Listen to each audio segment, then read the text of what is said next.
Ram Ram. Haryana diary में आपका स्वागत है। मैं हूं आपके साथ पराग गुप्ता।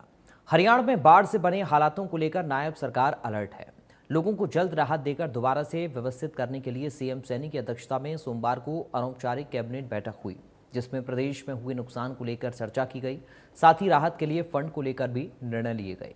बैठक के बाद सीएम नायब सैनी ने प्रदेश में अब तक हुए नुकसान और उनकी भरपाई के लिए तय किए गए मानकों की जानकारी दी। बाढ़ पीड़ितों तक जल्द से ज़्यादा मदद पहुंच सके, इसके लिए मंत्रियों और विधायकों ने अपनी 1 महीने की सैलरी मुख्यमंत्री राहत कोष के लिए दी है। विधायकों की इस पहल के बाद सीएम सैनी ने प्रदेश में और लोगों से भी बाढ़ पीड़ितों की मदद के लिए आगे आने की अपील की है।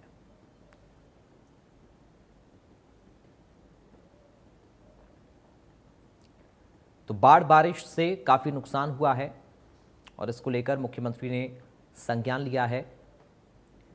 नुकसान की भरपाई के लिए ई क्षतिपूर्ति पोर्टल है, जिस पर नुकसान का ब्यौरा दिया जा सकता है। 2897 गांव के किसानों ने अपना पंजीकरण करवाया है इस पोर्टल पर। इसके अलावा 1,69,738 लोगों ने पंजीकरण करवाया है।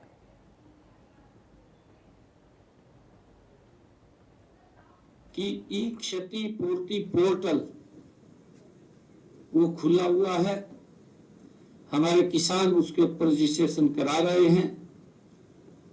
फसल हानि होने पर सब्सिडी प्रति एकड़ प्रतिशतता के आधार पर मान ली नुकसान कितना हुआ है, उस नुकसान के आधार पर 3,500 रुपए से लेकर 15,000 रुपए तक की मुआवजा देने का काम वो हम करेंगे प्रति एकड़। दुधारू पशु की अगर कोई हानि हुई है, गाय ऊंटनी या के लिए हम 30,000 रुपए और भेड़ बकरी सुअर के लिए 3,000 रुपए और दूध देने वाले पशु ऊंट घोड़ा बैल आदि के लिए 25,000 रुपए और मुर्गी पालन के लिए 5,000 रुपए तक की बाढ़ पीड़ितों को सहायता देने का काम हम करेंगे। और मैं ये भी बताना चाहूंगा कि जिन परिवारों की कच्ची छत वो गिरी है, हमने सभी उपायुक्तों को ये बात कही है कि आप उनका सर्वा कर लें।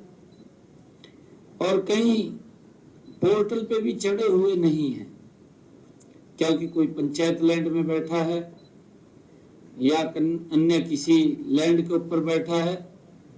हमने ये भी कहा है कि ये निर्णय लिया कि ऐसे परिवार जो 20 साल से ज्यादा वो लैंड के ऊपर बैठे हैं, तो अगर उनको कोई नुकसान, कोई किसी की छत गिरी है, तो उसका भी लिस्ट बना ले, उन तक भी आर्थिक सहायता पहुंचाने का काम हम शीघ्र करेंगे। और उसके साथ साथ जिस घर के अंदर कोई त्रेड़ आ गई है, गरीब व्यक्ति है, उसकी भी रिपेयर के लिए हम उस तक कुछ सम्मान राशि भिजवाने का काम करेंगे, ताकि आम व्यक्ति को, गरीब व्यक्ति को इस प्राकृतिक आपदा से बाहर निकाला जा सके। उसको लेकर के हमने ये आज बैठक में भी अनऑफिशियली निर्णय किए।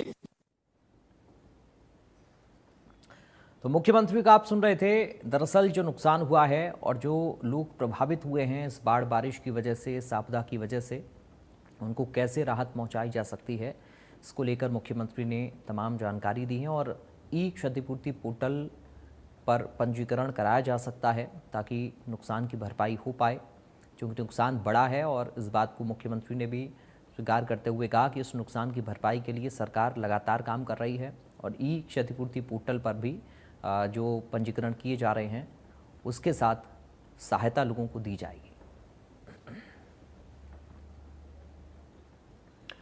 तो फिलहाल अभी के लिए इस बुलेटिन से मुझे दीजिए इजाजत। बाकी खबरों के लिए आप बने रहिए। राम राम।